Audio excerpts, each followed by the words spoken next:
기도하겠습니다. 존귀하신 아버지 하나님, 은혜를 감사합니다. 오늘도 주님의 은혜 가운데서 이 하루가 복되고 강건하며 새 소망을 주 앞에서 갖고 하나님의 은혜 안에서만 살 수 있는 믿음을 또한 저희들 모두에게 허락해 주실 것을 믿습니다. 성도들의 삶을 위로하시고 우리들의 삶을 복되게 하실 분은 오직 하나님 한 분밖에 없음을 믿고 의지하며 살아가도록 이 한날을 축복해 주옵소서. 예수님의 이름으로 기도하옵나이다. 아멘. 자, 하나님의 말씀 나누겠습니다. 자, 계속해서 마가복음 오늘은 12장 1절로 12절의 말씀입니다. 마가복음 12장 1절로 12절입니다. 함께 읽겠습니다.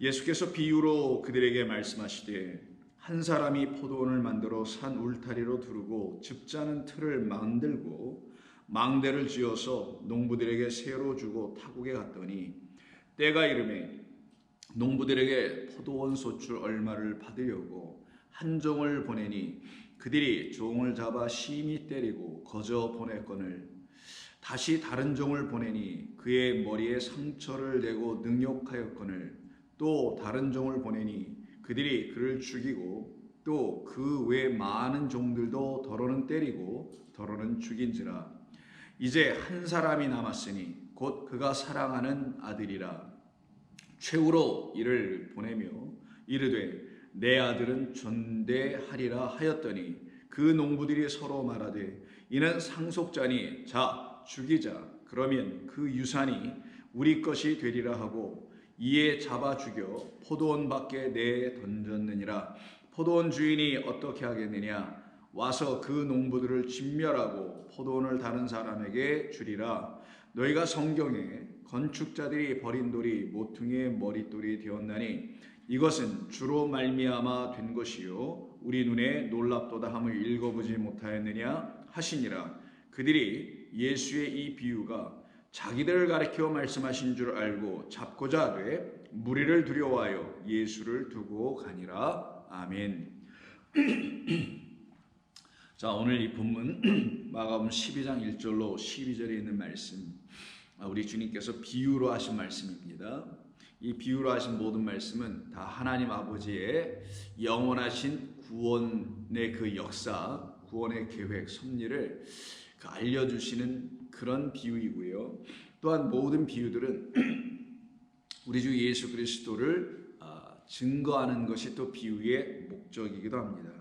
그러므로 이 본문 자체도 이 포도원에 대한 이 비유도 우리 주님께서 당신에 대한 이야기를 하시는 것이었고 당신을 보내신 아버지에 대한 이야기를 하시는 것이며 그 아버지의 뜻대로 지어지지 아니하고 있는 바로 이 예루살렘 성전 안에 오셔서 지금 어제 우리가 말씀을 나눴던 11장 27절에서 만났던 대제사장들과 그리고 그 서기관들 장로들과 논쟁하는 권위의 논쟁 바로 뒤이어서 이 말씀이 나오는 것이기에 이 말씀 비유의 말씀 안에 등장되어 있는 모든 그 등장인물들은 사실은 이 성전과 다 관계가 있으며 성전 안에 있는 사람들과도 관계가 있는 것이라는 것을 우리가 알 수가 있게 됩니다. 말씀드린 대로 이 말씀은 비유입니다. 그런데 이 말씀은 단순히 비유로만 끝나지 아니하고 사실은 모든 비유는 하나님의 그 일하심을 드러내기 위해서 설명해 주는 것, 깨달아 알게 해주기 위해서 설명해 주는 거기 때문에 그 비유는 실제 일도 일어나게 되는 것을 말합니다. 그러니까 실제적인 일이 있게 되고요. 그 일이 무슨 뜻을 갖고 있는지를 설명해 주어서 알려주는 걸 비유라고 하는 것이죠. 그럼 12장 1절로 12절에 걸쳐 있는 이 말씀은 실제적으로 우리 주 예수 그리스도에게 일어날 일이고 또 이미 일어났고 그리고 그 일어날 것이며 일어난 그 일이 도대체 어떤 뜻인가 무슨 의미인가 라는 걸 가르치시겠다라는 것이 이 비유로 말씀하신 목적인 것입니다. 그러면 당시에 이 말씀을 1차적으로 듣고 있었던 바로 이 성전의 주인들이죠. 그 성전 보이는 눈에 보이는 성전 이 땅의 권세를 붙들고 있는 이들에게 먼저 하신 말씀이잖아요. 그들은 유대인이며 예루살렘 성전의 소위 실세들이고 주인하는 사람들입니다. 그러면 그들에게 우리 예수님은 이런 말씀을 들려주심으로써 이 말씀은 이 땅을 구원하시려고 하는 하나님의 뜻이 담겨 있는 것이니 이 말을 듣고 깨달아 알으라고 하셨던 거 아니겠어요? 그리고 이 말씀은 말씀드린 대로 이 비유의 말씀은 당신 예수님에게 적용될, 예수님에게 나타날 일이니 곧 예수 그리스도 바로 당신 자신을 놓고 말한다는 것이라는 것까지 이들이 깨달아 알았어야 하는 것이겠죠. 그런데 이 본문의 끝에 보면은 12절에서 이들은 하나는 깨달았고 하나는 깨닫지 못한 것이 나옵니다. 그것이 뭐냐면은 그들이 예수의 이 비유가 자기들을 가리켜 말씀하신 줄을 알았다라고 되어 있어요. 자기들을 향하여 말씀하신 것까지는 기노스코, 알았어요. 그러나 여기서 호라오라는 단어, 깨달았다라는 말을 쓰지 않는데 그냥 단순히 그냥 듣고 알았어요. 근데 어디에 찔려서는 자기의 마음들에 찔린 거예요. 왜 그러면 지금까지 예루살렘 성전 안에서 이루어진 모든 이야기와 예수님과의 관계, 어떤 부딪힘, 논쟁 이런 등등 속에서 예수님은 계속 그 대제사장들과 서기관들과 장로들에 의해서 계속 죽임당하게 된 어떤 위협을 예수님이 받으셨지 않습니까? 말을 그대로 그들은 그렇게 죽이려고 했었던 사람들이잖아요.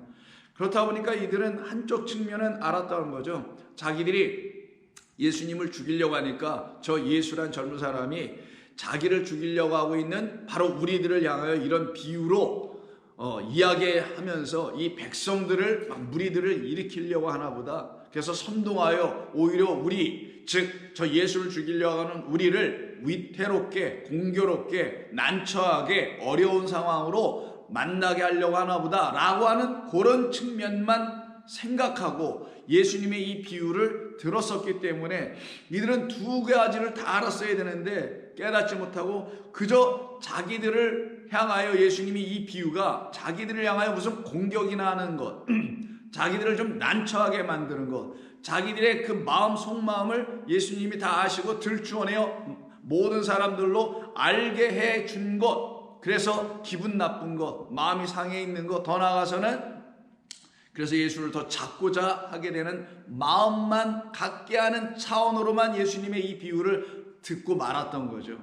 그래서 이들에게는 이 비유의 본래의 뜻인 하나님의 구원의 역사, 하나님 우리를 어떻게 구원하실 것인가, 왜 그의 아들을 땅에 보내셨는가, 왜 그의 아들은 죽임당하실 수밖에 없는가 라는 이 이야기가 이 안에 다 담겨 있는데도 불구하고 그 부분은 들으려고 하지 아니하고 어떤 부분만 들으려고 한 것이냐, 자기들이 누리고 있는 권세, 그 권위 이런 것을 빼앗기지 않으려고 그것만 붙잡으려고 하다 보니, 그걸 지키려고 하려다 보니 듣는 것은 한쪽밖에 없었다라는 거예요.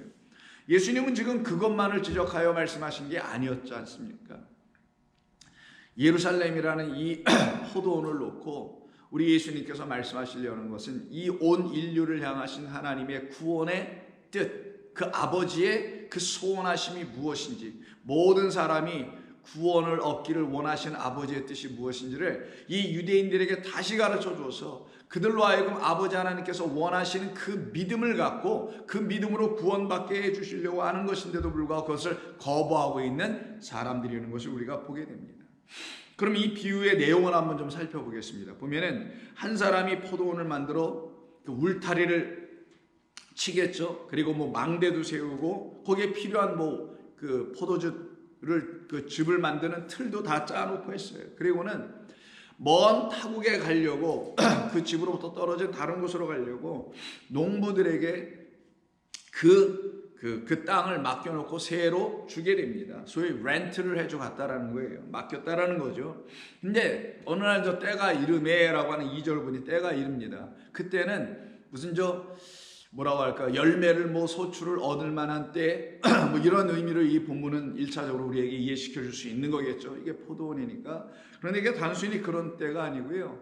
카이로스라고 써 있어요. 그건 뭐냐면 이제 하나님께서 작정하신 때 이런 말이에요.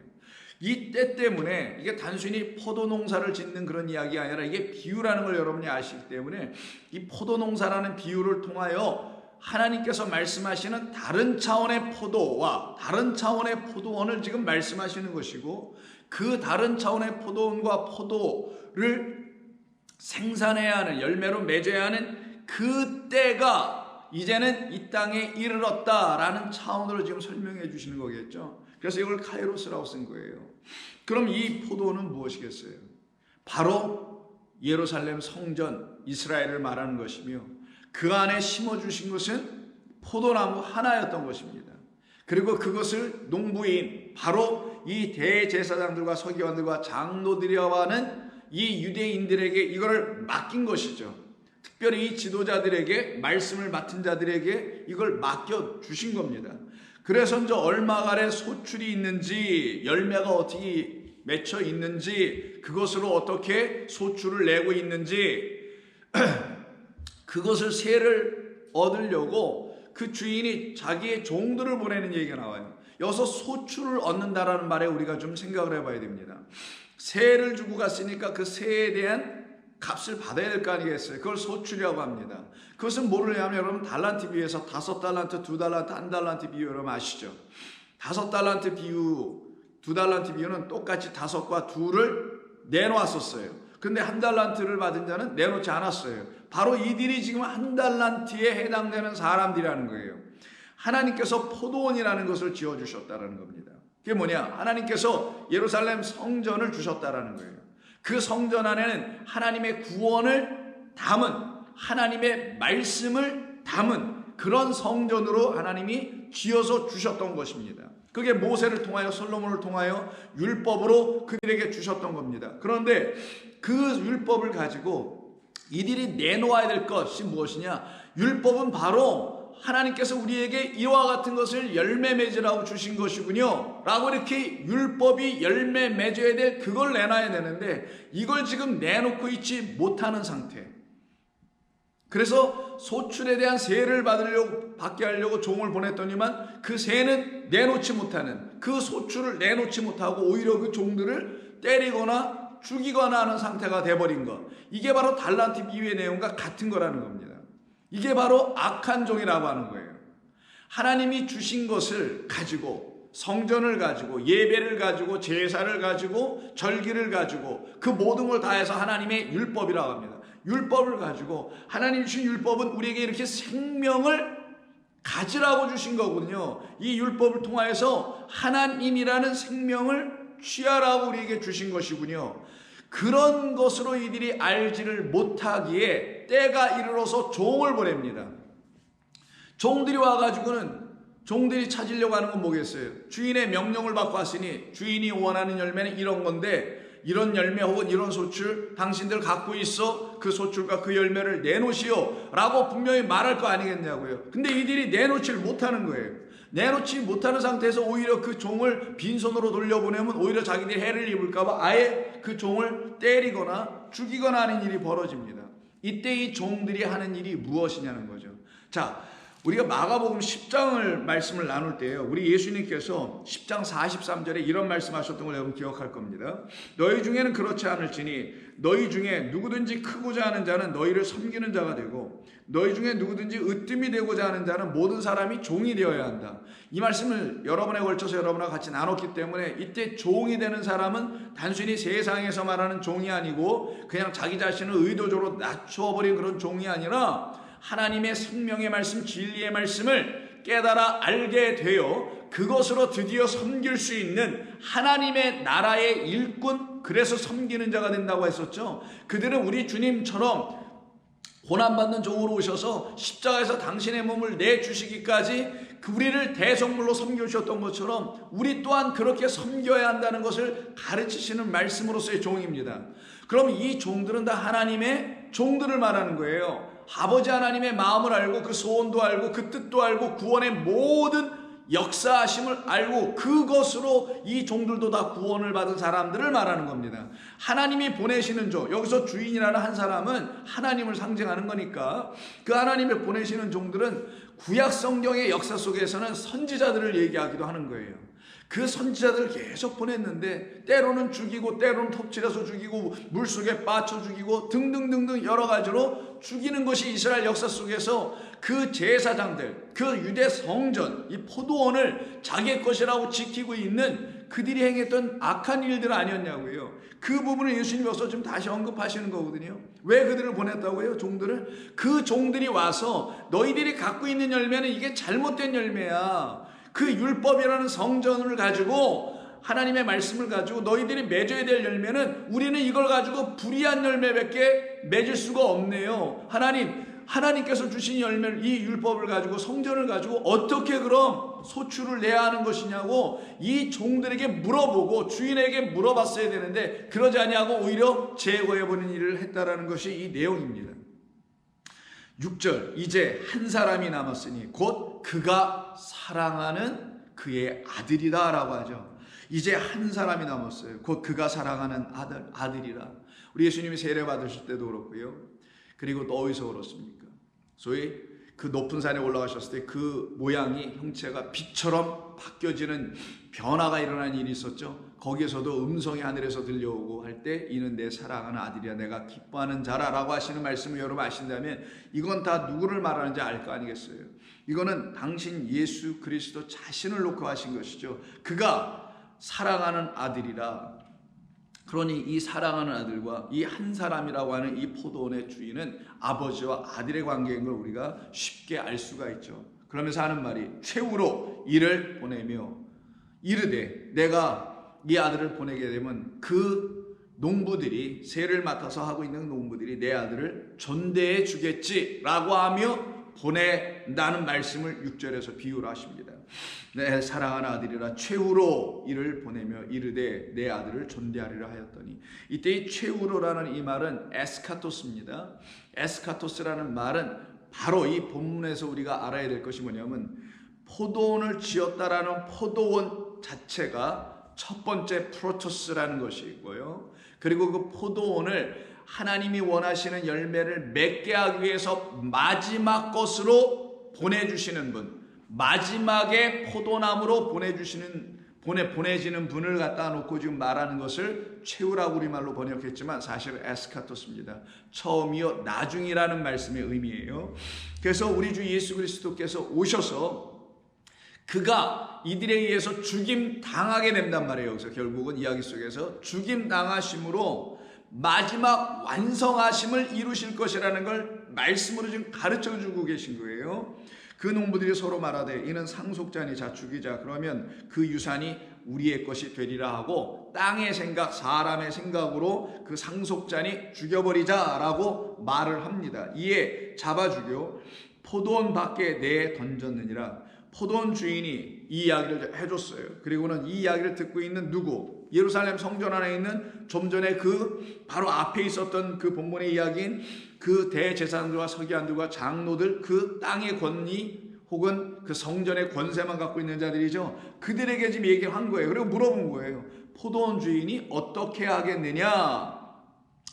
그리고 예수님 직접 대답해 주십니다. 이렇게 하겠지라고 하시면서 와서는, 그 주인이 와서는 그 농부들을 진멸하고 포도원을 다른 사람들에게 주리라.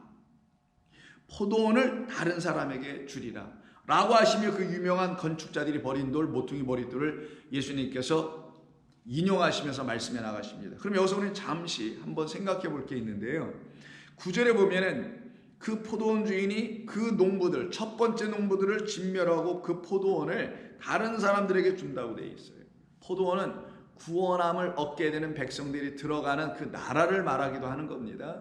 그 나라로 이스라엘이라는 율법이라는 말씀이라는 그것을 줘서 하나님의 그 나라가 되기를 원했던 것이었는데, 그 하나님의 나라가 되지 못한 그들은 그 포도원을 빼앗기고 진멸을 당하고 빼앗길 거라는 거예요. 그리고 다른 사람에게 줄 거라는 거예요. 그러면 여기서 우리는 다른 사람 누구에게 줄 것인가, 어떤 사람들이 이걸 받게 되는 건가 라는 말이 여기 나와 있지는 않아요. 그런데 이와 똑같은 이야기인 이가 마태복음하고 누가복음에 기록되어 있는데, 마태복음의 예를 들어보면 우리는 그것을 짐작해 볼 수 있습니다. 마태복음 21장 43절을 보세요. 같은 이야기입니다. 자, 그러므로 내가 너희에게 이르노니 하나님의 나라를 너희는 빼앗기고, 자, 그들 와서 진멸한다 그랬죠, 마가복음에서. 그리고 그들이 갖고 있는 것이 이제 빼앗기는 상황을 마가복음에서, 우리 본문에서 뭐라고 좀 말씀하셨냐면은 포도원을 다른 사람에게 준다고만 돼 있잖아요. 근데 그 포도원을 다른 사람에게 준다는 그 포도원이 뭔지를 설명해 줍니다. 마태복음 다시 21장 43절. 하나님의 나라를 너희는 빼앗기고 그 하나님의 나라의 열매 맺는 백성들이 받으리라 라고 말씀을 하세요.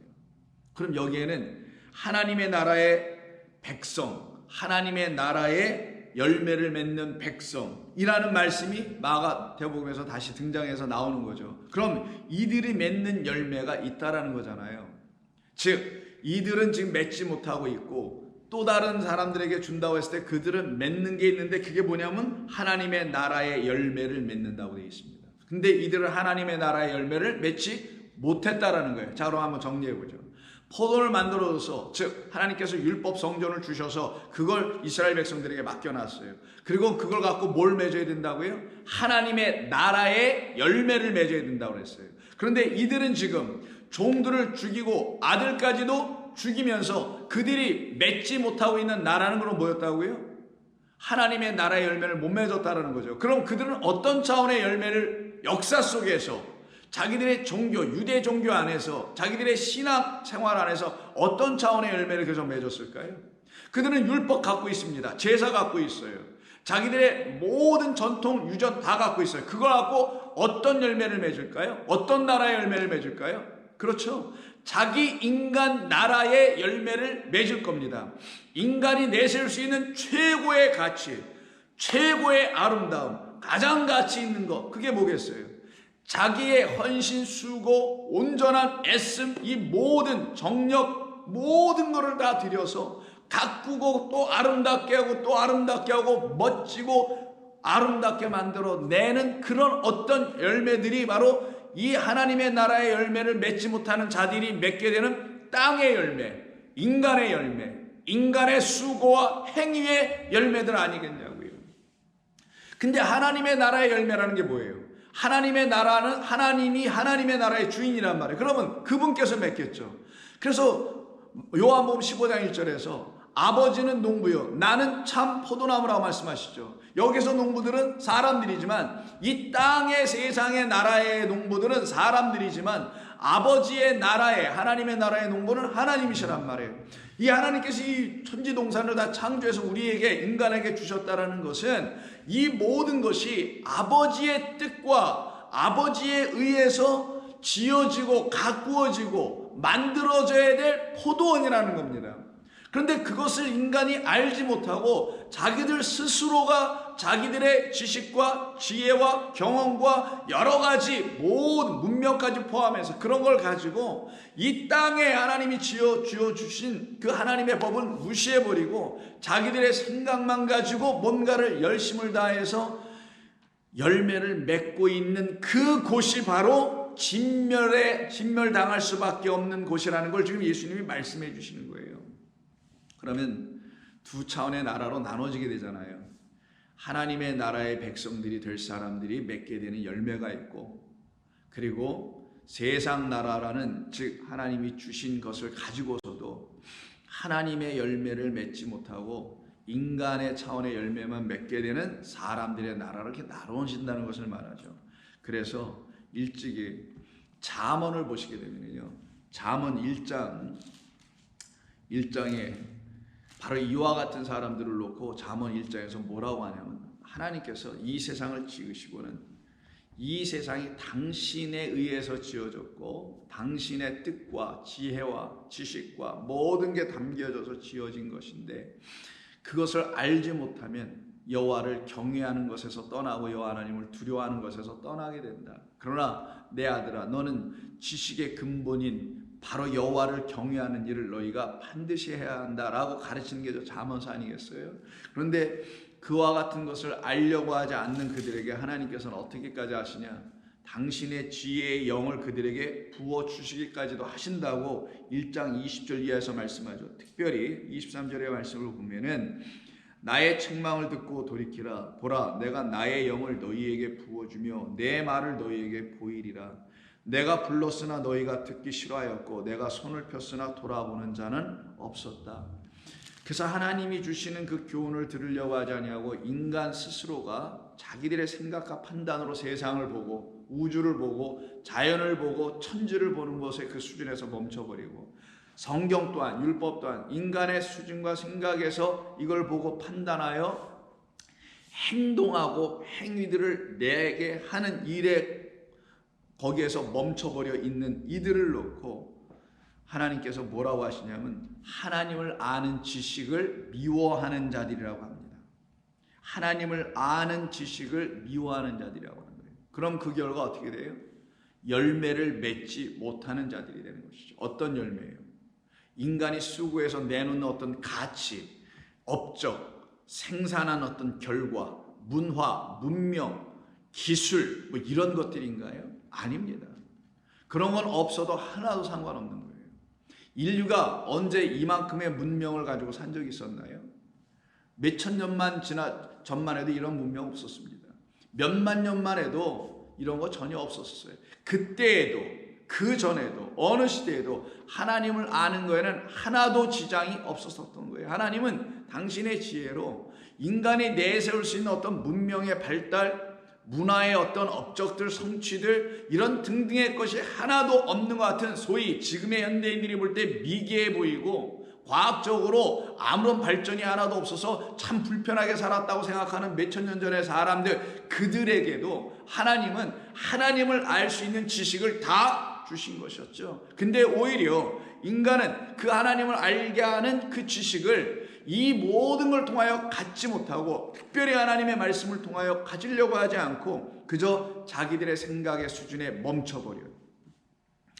그래서 29절에서 뭐라고 하냐면 대저 너희가 지식을 미워하며 라고 말이 나옵니다. 이때 지식이 세상 지식이 아니에요. 여호와 하나님을 아는 지식이에요. 그것을 싫어해. 왜 여호와 하나님을 알아야 돼? 여호와 하나님 누구시라고? 어디 계셔 그런 분이? 뭐 누가 이걸 세상을 지었다고 그러는 거야 도대체? 이런 식으로 그를 알려고 하는 지식을 미워하며, 그러니 결국은 그 지식이 없으니, 여호와를 아는 지식이 없으니 여호와를 경외하기를 즐겨할 수가 없겠죠. 여호와를 경외하기를 즐거워하지 아니하며 나의 교훈을 받지 아니하고 나의 모든 책망을 업신여겼음이니라. 그러므로 그들은 자기 행위의 열매를 먹고 있다. 여기서 자기 행위의 열매가 나와요. 성경이 말하는 게 바로 이 부분입니다. 인간들은 자기 행위의 열매를 계속해서 먹으려고 한다는 거예요. 이때 행위가 뭐예요? 우리가 알아서 스스로 할게요. 우리가 알아서 얼마든지 할 수 있다니까요. 왜 자꾸만 종들을 보내는 거예요? 귀찮게. 당신이 여기서 한번 만들어줬으면 그리고 떠났으면 끝나는 거지 왜 자꾸만 종들을 보내요? 왜 선지자들을 보내고 왜 예수님까지, 왜 예수라는 사람까지 왜 보내가지고 우리를 자꾸만 귀찮게 하고 왜 그러는 거예요? 우리가 알아서 한다니까 해서 그 예수님 그 아들을 죽여서 자기들의 포도원 밖으로 던져버렸다고 하지 않습니까? 비유의 이야기 속에서. 그건 뭐예요? 우리 지금 건드리지 마, 간섭하지 마, 우리가 알아서 잘하고 있으니까 이런 말을 하는 거거든요.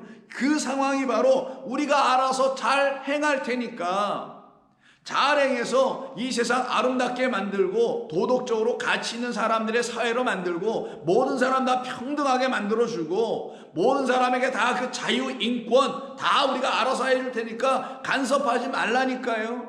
이게 바로 이 세상 나라가, 세상이라는 사람들이 추구하려고 하는 그들의 가치 정신세계 아니냐고요. 근데 그들이 갖고 있는 가치 정신세계가 다 어디서 나왔습니까? 소위 서구 문명이든 동양 문명이든 다 하나님의 말씀이라는 것에서 근거하고 자연의 질서라는 것에서 다 근거하잖아요. 이 천지 만물을 바라보면서 거기서 어떤 법을 발견하고 어떤 질서를 발견하고 삶의 원리를 발견하고 그래서 그런 걸 가서 법제화해가지고 그걸 가지고 평등, 자유 이런 등등 박애 뭐 이런 등등을 만들어내서 우리가 잘하고 있다니까요. 왜 간섭을 하는 거예요? 라고 말하는 게 이 세상 지금 아니냐고요. 바로 그 부분을 얘기하는 겁니다. 그러면 그런 세상에 있는 사람들은 자기들의 행위가 가장 최고의 덕목 1번 아니겠냐고요. 바로 그걸 놓고 성경은 너희 인간의 행위를 통하여 너희들이 뭔가 얻어내어 그것을 가지고 소출로 열매를 먹으려고 하는 거구나 라고 지적하는 겁니다. 하나님의 간섭하심과 계획하심, 다른 말로 하면요, 하나님이 왜 이걸 지어주셨을까? 하나님이 왜 성전을 지어주셨을까? 하나님이 왜 당신을 알게 해주는 율법이라는 걸 주셨을까? 여기에 대해서 알기를 원하는, 그래서 거기로 그것을 통한 지식은 가지려고 하지 아니하고 이 세상의 것을 가득한 어떤 지식만 가지려고 하는 사람들이 낼 수 있는 게 바로 행위의 열매라고 하는 겁니다. 하나님 없는 자들은 반드시 자기의 행위를 들고 나오게 되어 있기 때문인 거예요. 그리고는 그것을 먹으며 결국은 자기 꾀에 배부르리라. 어리석은 자의 퇴보는 자기를 죽이며 미련한 자의 안일은 자기를 멸망시키려니와 그럼에도 불구하고 오직 내 말을 듣는 자는 평안히 살며 재앙의 두려움이 없이 안전하리라. 둘로 이렇게 나눠지는 거예요. 그래서 이 세상은 여러분 이거 잘 들으시고 이해하셔야 됩니다. 하나님을 아는 자와 알지 못하는 자, 그 믿음 안에 거한 자와 그 믿음 밖에 있는 자, 그리스도 예수 안에 있는 자와 그 예수 밖에 있는 자, 이렇게 나눠지는 거예요.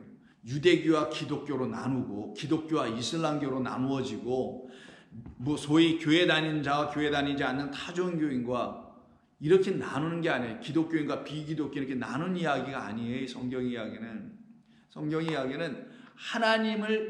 하나님께서 지어주신 뜻대로 그대로 믿되 그 뜻이 그리스도 예수 생명의 말씀 안에서 어떻게 이루어지고 있는지를 깨달아 알게 되는 것으로 믿는 사람들과, 그렇지 않고 인간의 생각과 판단으로 하나님의 말씀을 읽고 이해하고 세상 지어진 하나님이 지어주신 이런 모든 것도 그 틀 안에서 이해하고 깨달아 알게 됐다는 그 믿음, 이 둘이 나눠지는 겁니다. 그들도 믿는다고 하니까.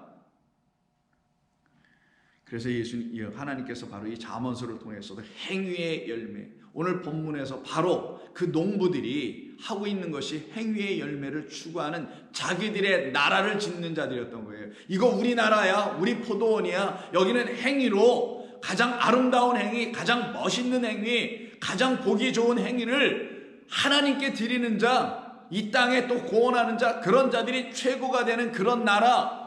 그러니 그곳에서 가질 수 있는 건 그것 때문에 그런 행위를 만들어냈다는 것 때문에 갖게 되는 권위, 권세들, 그거를 가지고 추구하게 만드는, 또 그 권위를 갖기를 원하는 마음들만 죄다 줘가지고 그걸 추구하게 만드는 그런 세상으로 있는 나라. 그러나 그 나라에 하나님께서 그런 뜻으로 주신 것이 아니기 때문에 너희들은 그거 다 빼앗긴다.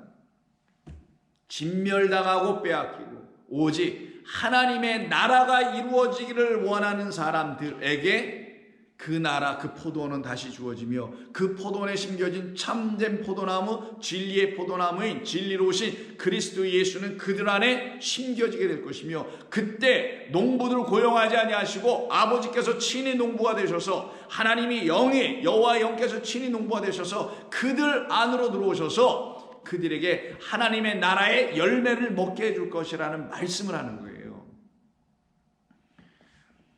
단순히 유대인들에 대한 어떤 정죄를 하시는 그런 본문 정도가 아닙니다. 이거는. 그래서 이사야 3장에서도 똑같이 이런 말씀을 하십니다. 그 예루살렘, 여기 포도원이라고 지금 설명되고 있는 그 예루살렘에 대한 이야기를 3장 8절에서 다음과 같이 말씀을 하세요. 예루살렘이 멸망하였고, 아까 진멸한다 그랬잖아요. 멸망하였고 유다가 엎드러졌으면 그들의 언어와 행위가, 이때 언어가 리션이라고 하는데 이거는 텅이에요. 그러니까 혀입니다.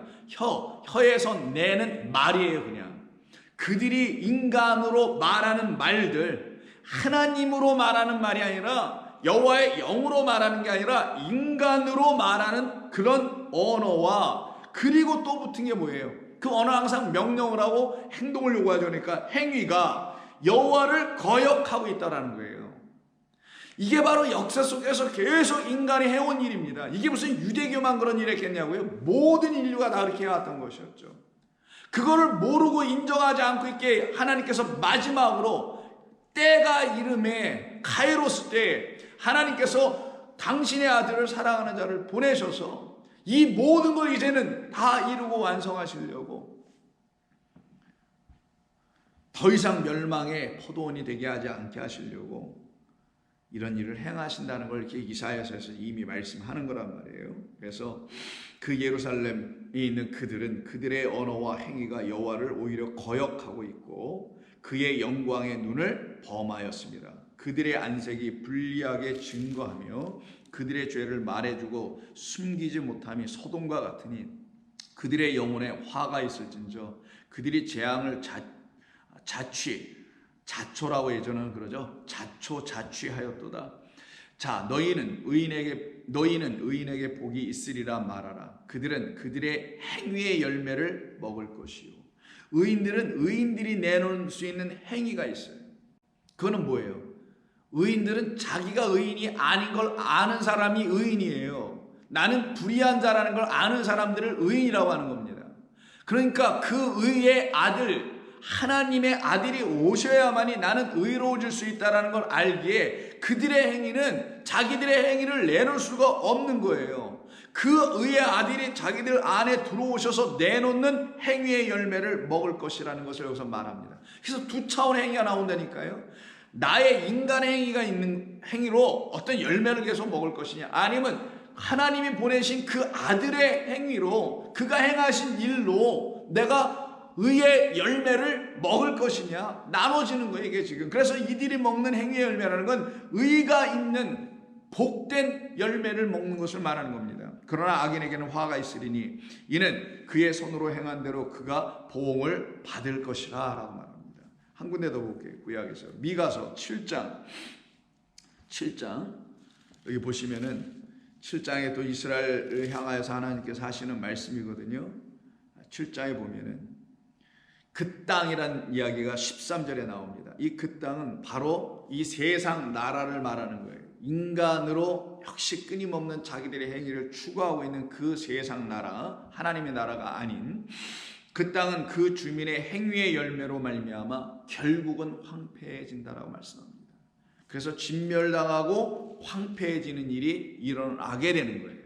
바로 이 부분, 우리 주님께서 오늘 본문에서 바로 그렇게 말씀하시는 진멸하고 포도원을 다른 사람에게 줄 것이다라고 말씀하신 그 황폐됨이 그 땅에 일어나야 다시는 그 하나님이 주신 포도원이라는 보이는 예루살렘 성전 안에 들어가서 그 인간 대제사장들과 그들이 제시하고 내놓는 행위의 열매들을 추구하거나 그거를 탐심하거나 그거 먹음직도 하고 이런 걸로 따먹게 하지 못하도록 멸절시키겠다라는 거예요. 그런 차원에서 시키겠다라는 겁니다.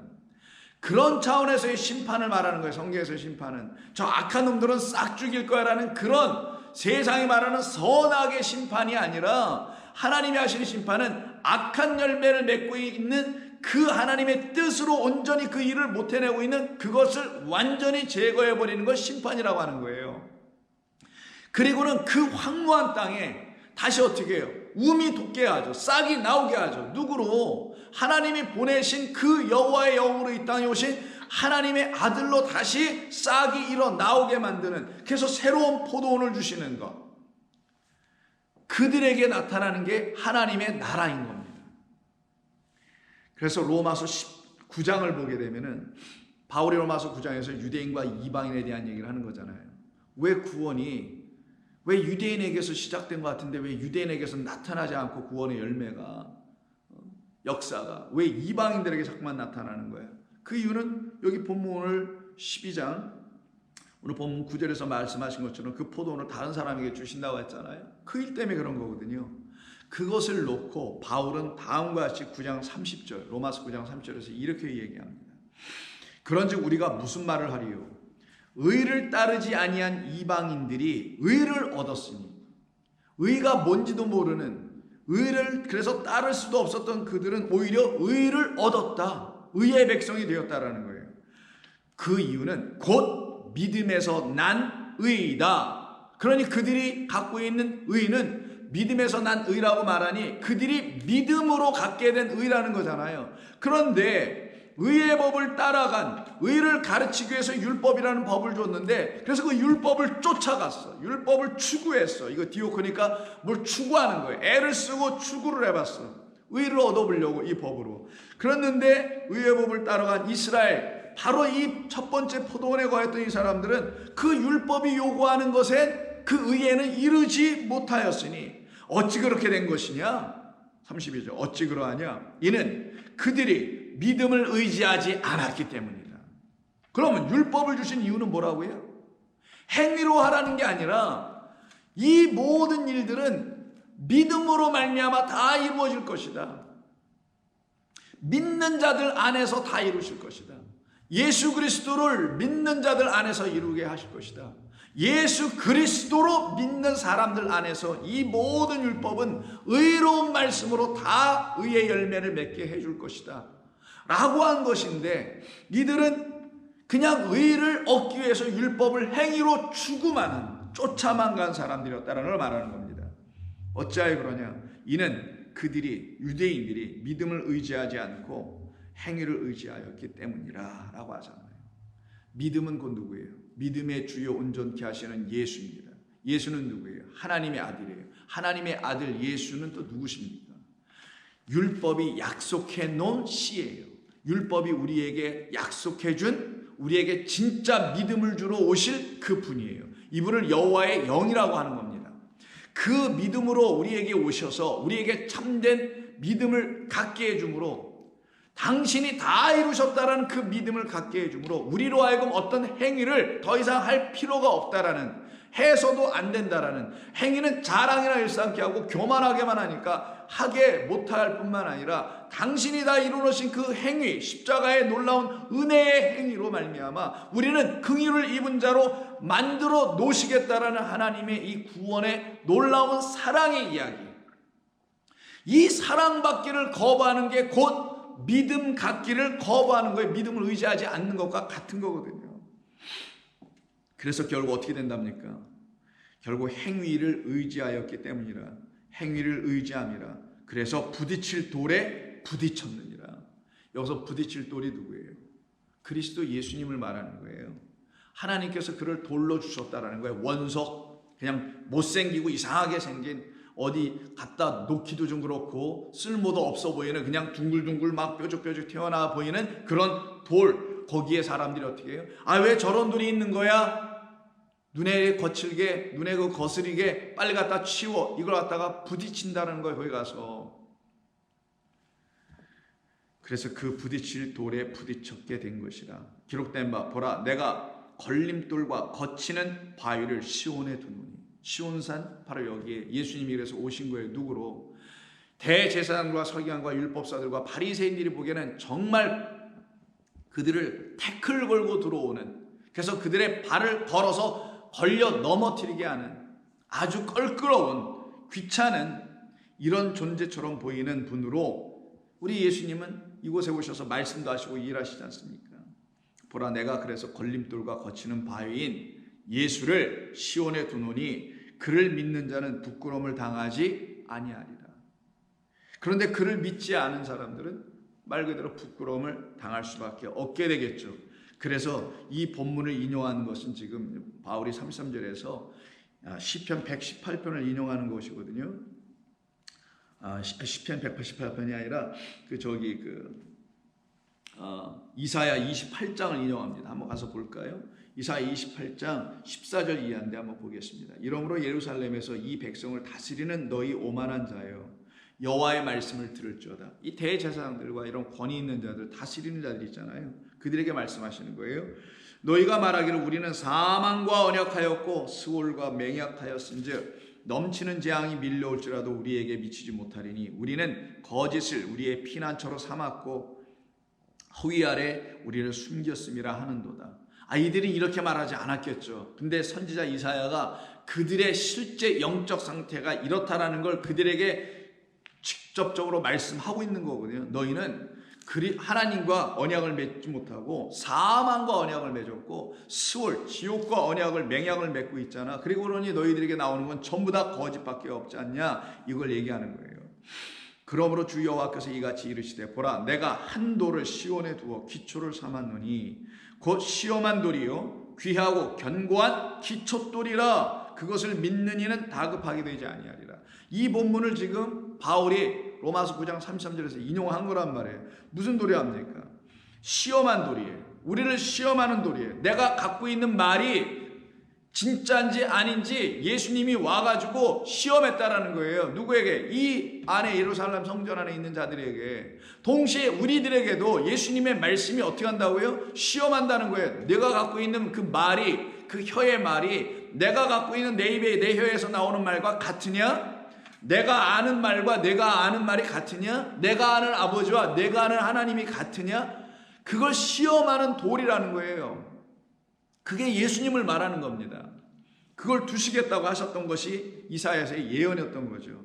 그런데 그 시험을 딱 받고 아 맞네, 내가 갖고 있는 건 믿을 만한 말이 못 되네, 저가 말하는 저 돌 시온의 돌이 말하는 그 말이 내가 믿어야 될 말이네 라고 이게 바뀌어져.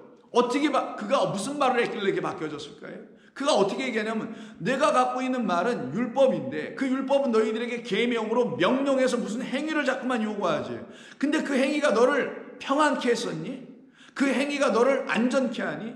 그 행위가 너를 아주 편하게 만들어줬니? 아니면 내일 아침에 또 일어나서 또 이 행위를 해야 하네? 라고 너에게 부담을 주고 억누르게 하니? 그런 말을 그가 와서 하더라는 거예요. 그 말을 그 돌로 하여금, 여기서 돌이라고 했으니까 돌로 그냥 쓸게요. 그 시온에 보내주신 그 거치는 돌, 걸림돌로 이렇게 들어보니 내가 거기에 턱하니 1차적으로 걸려 넘어져. 왜 저렇게 얘기하는 거야? 나는 여태까지 이렇게 들었는데. 그런데 듣고 또 들어보니 그 말이 일리가 있고 그 말이 맞네. 뭘로 들린다고요? 진리로 들려. 참된 말로 들려. 그렇지. 하나님은 사랑이시라는데 왜 내게 이런 일을 하라고 하시겠어? 그리고 하나님께서 왜 그런 약속을 그렇게 하신 거겠어? 당신께서 다 이루어 주시려고 약속도 당신이 직접 혼자 먼저 그걸 갖다 편무계약이라고 해요. 쌍방이 아니라 쌍무가 아니라 한쪽에서만 의무를 행한다가 편무예요.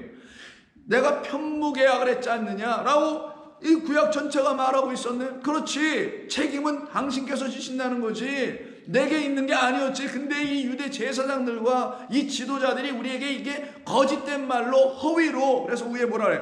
허위로 거짓을 우리의 피난처로 삼고 허위 아래 우리를 숨겼습니다.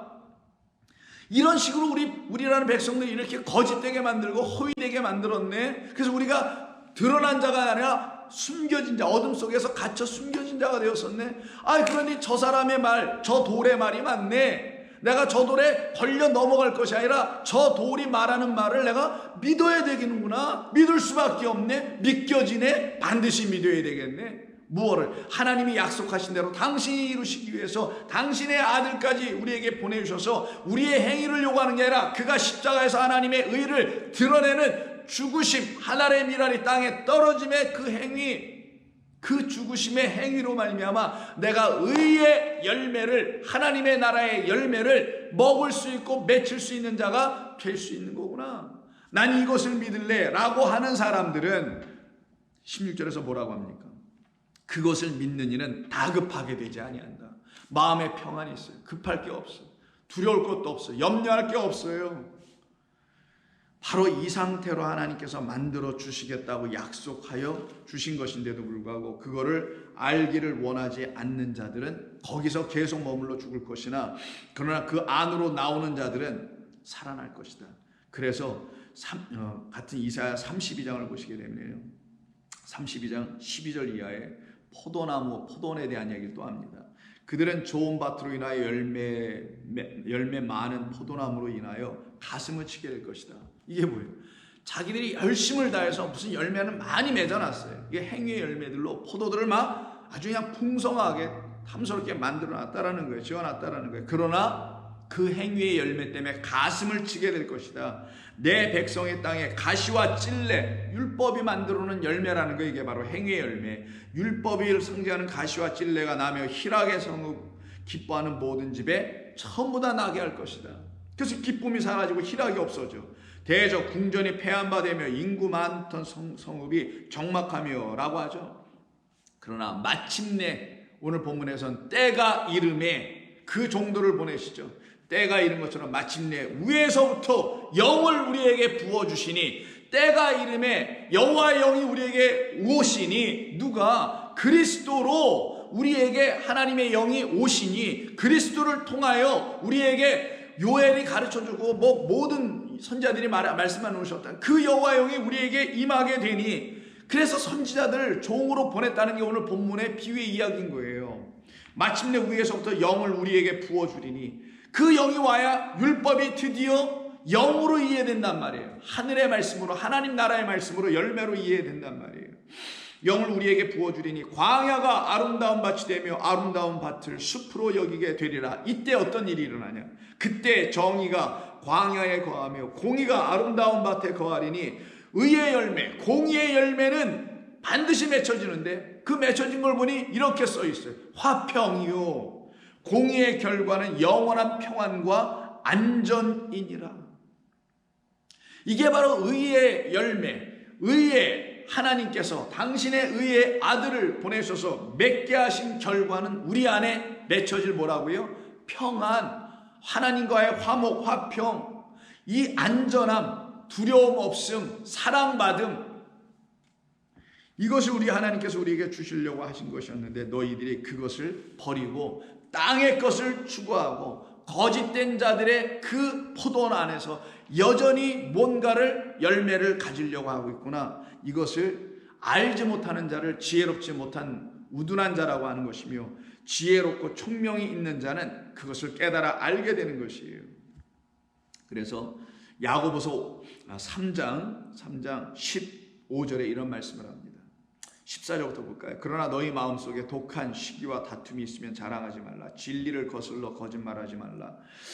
이러한 지혜는 위로부터 내려온 것이 아니요 그것은 다 땅으로부터 나온 땅 위에 있는 것들이요 정욕의 것이요 귀신의 것이니 시기와 다툼이 있는 곳에는 혼란과 모든 악한 일이 있습니다. 그러나 오직 위로부터 난 지혜, 위로부터 영이 오셔서 지혜의 영, 지혜는 첫째 성결하고 다음에는 화평하고 의의 열매 때문에 관용하고 양순하며 긍휼하고 선한 열매가 가득하고 편견과 거짓이 없나니 화평하게 하는 자들은 화평으로 심고 의의 열매를 거두게 되어 있다라는 거예요. 그래서 빌립보서 1장 11절에서 이런 말씀을 합니다. 예수 그리스도로 말미암아 의의 열매가 가득하여 하나님의 영광과 찬송이 되기를 바라노라. 그리스도 예수로 말미암아, 그 그리스도 예수가 누구예요? 오늘 본문에서 건축자들에게 주신 돌이 하나 있어요. 하나님께서 너 이거 갖고 성전 져라 라고 하나님 건축자들에게 돌을 하나 줍니다. 그 건축자들이 누구예요? 포도원을 망대를 세우고 등등 뭐 포도즙 틀을도 만들고 하는 그 농부들을 건축자들이라고 하는 거예요.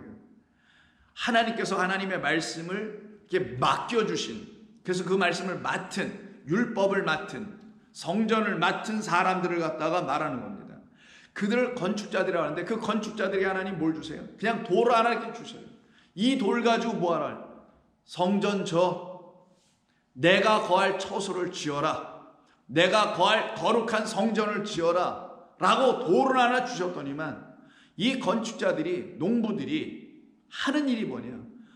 정과 끈을 가지고 그거를 쫓기 시작하는 거예요.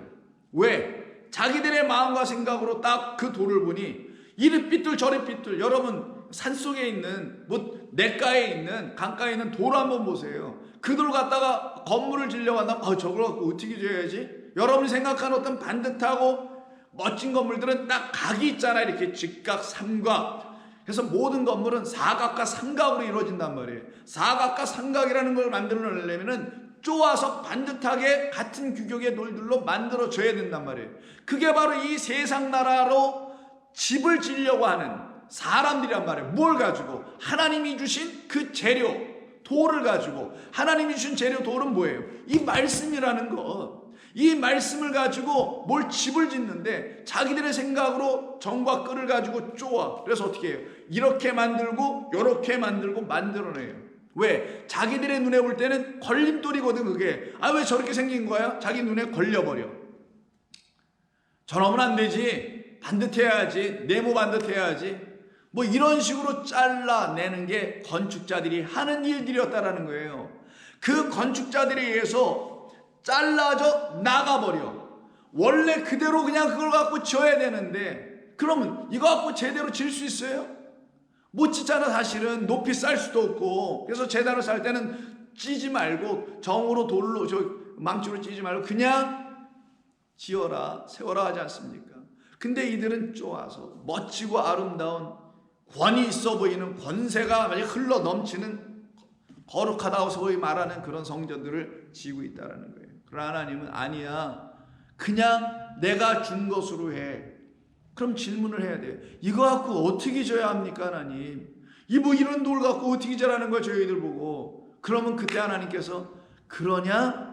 그치, 그거 갖고 못 짓지 너희들은. 그러나 나는 할 수 있단다.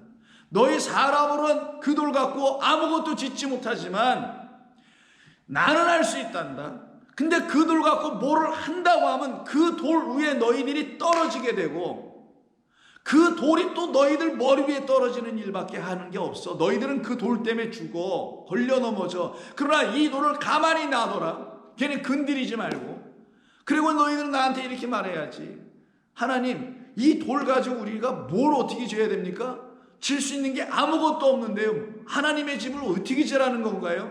당신이 원하시는 그 성전을 어떻게 지라는 건가요? 이제 알았냐? 너희들은 할 수 없다라는 거? 그럼 내가 해줄게. 그리고는 어떻게 그 돌 반석을 당신이 치시죠? 치시면 어떻게 합니까? 쪼개집니다. 그리고 거기서 뭘 넣어줘요? 물이 콸콸콸 쏟아지게 하죠. 물, 피, 성령을 쏟아내주는 돌로 바꿔준단 말이에요. 그 돌을 무슨 돌이라고 하냐? 물이 쏟아져 나오니까 바위에서, 그 바위가 무슨 돌이 되겠어요?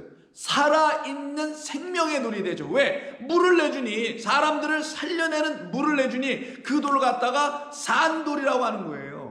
이 산돌로 내가 바꿔줄게. 그러면 그 산돌이 내주는 물, 피, 성령이라는 생명, 곧 내가 내 아들에게 넣어준 그 생명이 너희들에게 똑같이 들어가게 하여서 그 생명으로 내가 너희를 다시 지을 거야.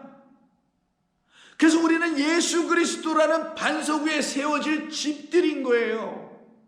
그게 산상순 7장의 끝부분 이야기 아닙니까? 모래 위에 짓는 게 아니라 바로 그리스도 그 산돌 위에 짓는 거란 말이에요. 그거를 너희들이 하고 있지 않다라는 게 이 포도원의 비유를 통하여 우리 예수님이 말씀하신 것이고, 나는 너희들에게 이 돌로 이미 주어지기로 하나님께서 창세 이전에 미리 결정해 놓고 작정해 놓으신 거야. 그리고 그런 나를 보내신 거야. 나는 너희들에게 반석이 되어 너희들에게 쪼개져야 될 존재로 난 이미 보내진 거야.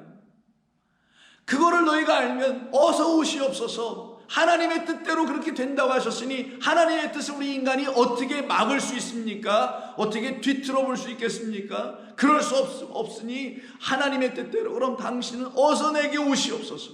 오셔서 내게 오셔서 쪼개지시고. 쪼개진 게 나는 무슨 말이에요? 왜 출애굽기나 민수기에 바위산이 왜 쪼개지고 바위가 왜 쪼개서 물이 콜콜콜 나오는 얘기가 뭐냐고요. 십자가라는 언약의 기둥에서 쪼개져야 될 그 주님을 말씀하려고 하는 거 아니었겠냐고요. 그렇게 쪼개지면 그분이 우리에게 생명이 되어 들어오셔서 우리 안에서 뭐를 이루신다고요? 그래, 이제는 내가 너희들에게 생명의 산돌이 되어 들어가서 뭘 만들어요? 하나님의 거룩한 처소. 내가 처소를 예비하러 간다고 했지 않냐? 그리고 예비가 다 되면 너희에게 다시 온다고 했지 않냐? 어디로 들어가기 위해서? 그 처소를 인도하기 위해서. 그 처소는 아버지의 그 나라, 그 나라로 너희들 데려가기 위해서 내가 너희들 안으로 들어와서 하나님의 나라를, 아버지의 나라를 다시 세워줄 거야. 그리고 내가 내주는 물피 성령으로 너는 의의 열매, 행위의 열매를 더 이상 못 먹고 의의 열매로 너희들은 날마다 먹고 배부르고 평안하며 안전하며 거룩하며 화평하며 순전하며 진리 가운데 거하는 내 백성으로 내가 만들려고 내가 보내어진 것이야. 이게 포도원의 비유 속에서 지금 우리 주님이 말씀하고 계신 거란 말이에요. 그러니 예수 그리스도로 말미암아라고 빌립보서 1장 11절에서 말하는 건 진리죠. 예수 그리스도가 아니면 안 된다라는 것. 그가 돌이라는 것. 반듯하게 생긴 돌이 아니라 모나고 못생겨 보여서 사람들이 원하지 않는 돌, 건축자들은 원하지 않는 돌. 그러나 하나님 말씀하십니다. 그 돌 갖고 해야 돼. 내가 준 돌은 그거밖에 없어. 그래서 하나님께서 그 돌, 그리스도 예수라는 그 돌을 우리에게 주셨던 겁니다. 이렇게 주셔서 우리에게 보내셨더니만 이걸 어떻게 해요? 멸시하죠. 그래서 오늘 본문의 이야기 12장은 그 앞에 있는 11장과 연속된 이야기가 같은 성전 안에서 있는 일이거든요. 바로 무슨 권위로 이런 일을 너 하느냐라고 묻고 있는 그 대제사장들에게 가르쳐 주시려고. 그래서 그들이 그 어둠과 그 허위와 거짓에서 나오게 해주게 하시려고 했던 것인데, 이들은 오히려 어떻게 합니까? 기회만 있으면 죽이려고 하죠. 그래서 그 앞에 있는 11장 18절에서 성전에서 매매하는 데 쓸어버리실 때도 어떻게 그를 죽일까 하고 연구했었고, 오늘 본문 끝에서도 어떻게 합니까? 12절에서 예수를 잡으려고 하죠. 이건 뭐예요? 뭐 이렇게 잡으려고 하니 죽이려고 한다는 거죠. 잡아다가. 이러려고만 하고 있는 이들이었다는 것을 이 본문이 우리에게 알려주고 있는 거예요. 그러면 저와 여러분들은 도대체 누구여야 되냐고요. 바로 이 예수님이 바로 누구이신지를 이제는 알으라는 거잖아요. 하나님께서 창세 이전에 이미 다 작정 계획 그리고 다 이루어 놓으신 것을 우리에게 하나하나 순서대로 알려주시고 계신 것뿐이었구나. 그래서 그가 하신 모든 일을 믿게 될 수밖에 없도록 하나님은 당신의 사랑으로 긍휼로 우리를 완전히 압도하고 사로잡으시는 것. 그때 우리는 건축자들이 쪼개어 버린 그 돌이 쪼개면 안 되는 거였구나. 그분이 그리스도셨구나. 그 돌을 만났어야 되는 거구나. 그 돌을 만나는 사람들에게는 그 돌이 뭐가 된다고요? 새 집의 모퉁이 머릿돌이 되는 거예요. 새로운 집에, 어느 새로운 집에? 집을 새로 져야 되니까 그걸 갖다가 새로운 포도원이라고도 하고 하나님의 나라라고도 하는 거예요. 그 새로운 집의 기초돌이 되어야 되는 것으로 쓰여져야 되는 게 이 본문이 우리 알려주시려고 하는 1차적인 말씀입니다. 그러니 우리가 알 수 있는 게 뭐예요? 하나님의 행하심이 도대체 무엇인지를 알아야 하는 것이에요. 알게 되면 그 행하심에 우리가 감동을 받습니다. 그 행하심은 긍휼로 행하심이고 사랑으로 행하심이기 때문에 사랑과 긍휼에 사로잡히게 돼요. 그러면 믿지 말래도 믿어지게 돼요. 그때는 우리의 믿음으로 믿는 게 아니라 그리스도 예수로 믿는 거예요. 그래서 성경에 있는 모든 믿음은 그리스도를 믿는 게 아니라 하나님을 믿는 게 아니라 그리스도 예수로 하나님을 믿게 되어 있는 거예요. 어떤 하나님? 우리를 향하여서 이렇게 행하신 그 하나님을.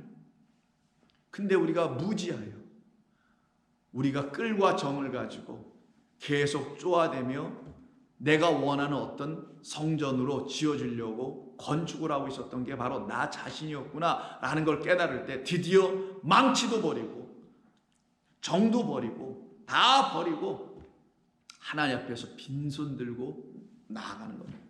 빈손으로 나아가는 거예요. 그때 하나님께서 여러분들에게 그리스도 예수로 말미암아 지어질 새로운 집, 하나님의 나라, 의의 나라, 거룩한 성전으로 여러분들 다시 지어주시는 겁니다. 소재는 그리스도 예수이십니다. 그 소재 그리스도 예수님은 진리요, 의요, 생명입니다. 그로 말미암아 우리가 새로 지어질 때 우리는 그 포도원이 내주는 생명의 거룩한 열매를 날마다 맺게 되고 더 풍성히 맺게 되는 거예요. 그래서 요한복음 15장 읽고 마칩니다. 요한복음 15장에 보시면 1절에 나는 참 포도나무요 내 아버지는 농부라. 무릇 내게 붙어있어 열매를 맺지 아니하는 가지는 붙어있다고 하지만 열매를 맺지 아니하는 가지는 아버지께서 그것을 제거해 버리시고 무릇 열매를 맺는 가지는 더 열매를 맺게 하려 합니다. 하여 그것을 깨끗하게 하시니라. 너희는 이미 내가 일러준 말로 깨끗하여 잤느니라. 이게 바로 거룩한 성전들 되는 우리예요. 그래서 깨끗하다고 하는 거예요. 그들의 영혼이 하나님의 말씀으로 채워지면 그들의 영혼을 하나님 보실 때 깨끗하다. 나는 그런 깨끗한 나의 거룩한 성전을 내 처소로 삼고 들어가길 원해. 그래서 저와 여러분들 안에 하나님께서 들어오기를 원하실, 들어올 만한 그런 하나님의 거룩한 처소들, 성전으로 지금도 지어가고 계시는 겁니다. 그 일에 여러분이 됐어요 하나님 그만하세요. 아니면 다 알았어요. 이제 하나님 뭐 하시는지 다 알겠어요. 그만하셔도 돼요. 저 뭐 그렇게 하면 되는 거잖아요. 뭐 하나님의.